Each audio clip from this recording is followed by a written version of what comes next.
नमस्कार। कभी कभी हमारे सपने हमें एक ऐसी दुनिया में ले जाते हैं जो बिल्कुल असली लगती है। और सोचिए तब कैसा महसूस होता होगा जब सपने में खुद भगवान शिव के दर्शन हो जाएं। ये एक बहुत ही गहरा आध्यात्मिक अनुभव है जो कई लोगों को होता है और अक्सर अपने पीछे एक बड़ा सवाल छोड़ जाता है। तो सवाल यही उठता है कि क्या ये बस हमारे दिमाग का एक खेल है, दिन भर की सोच का कोई नतीजा, या फिर इसके पीछे कोई गहरा आध्यात्मिक इशारा छिपा है। चलिए आज साथ मिलकर इस रहस्य को समझने की कोशिश करते हैं। देखिए, जब कोई दिव्य शक्ति हमारे सपने में आती है तो वो अनुभव बहुत ही पावरफुल होता है और अक्सर हमें हैरान कर देता है। ये सिर्फ एक तस्वीर नहीं होती, ये तो एक ऐसी फीलिंग होती है जो जागने के बाद भी हमारे साथ रह जाती है।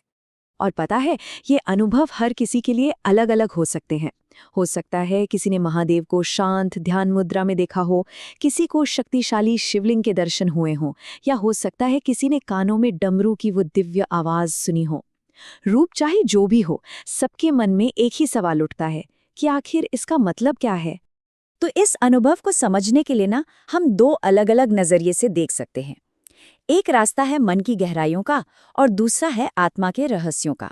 अब ये दोनों नजरिए एक ही अनुभव को बिल्कुल अलग अलग तरीके से देखते हैं। देखिए, साइंटिफिक व्यू ये कहता है कि सपने हमारे सबकॉन्शियस माइंड का आईना है, हमारी चिंताएं, हमारी उम्मीदें जो बस तस्वीरों में बदल जाती हैं। लेकिन दूसरी तरफ हमारी आध्यात्मिक परंपरा, खासकर पुराने भारतीय ग्रंथ, इन सपनों को एक गहरा संदेश मानते हैं, एक ऐसा इशारा जो शायद हमारी आत्मा की स्थिति या आने वाले कल के बारे में कुछ बता रहा हो। तो चलिए अब इस रहस्य के बिल्कुल केंद्र में चलते हैं। आइए उन पवित्र प्रतीकों, उन सिंबल्स के अर्थ को समझने की कोशिश करते हैं जो भगवान शिव से जुड़े सपनों में हमें अक्सर दिखाई देते हैं। सबसे आम दर्शनों में से एक है भगवान शिव का ध्यान में लीन रूप, हिमालय की शांति में बैठे एक स्थिर और शांत छवि। ऐसा सपना असल में आंतरिक शांति और आध्यात्मिक जागरूकता का प्रतीक है। ये एक गहरा संकेत हो सकता है कि शायद जीवन की भागदौड़ में अब थोड़ा रुककर मेडिटेशन और खुद के बारे में सोचने के लिए थोड़ा वक्त निकालने की जरूरत है। अब बात करते हैं एक और बहुत ही शक्तिशाली प्रतीक की, वो है शिवलिंग का दर्शन। सपनों में दिखने वाला ये एक बहुत ही आम और गहरा दृश्य है। हमारी परंपरा में शिवलिंग को क्रिएशन और यूनिवर्स की एनर्जी का सेंटर माना जाता है, इसलिए सपने में इसका दिखना बेहद शुभ है। ये अक्सर जीवन में किसी नई शुरुआत, नई ऊर्जा या फिर आध्यात्मिक तरक्की का संकेत देता है। अब आगे बढ़ते हैं तीसरे नेत्र के प्रतीक की ओर, जिसका कनेक्शन सीधे सीधे हायर नॉलेज यानी उच्च ज्ञान से है।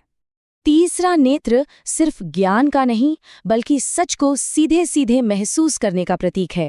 अगर ये सपने में दिखे तो ये एक इशारा है कि इंसान के अंदर भ्रम से आगे देखने और जिंदगी की गहरी सच्चाई को समझने की क्षमता जाग रही है।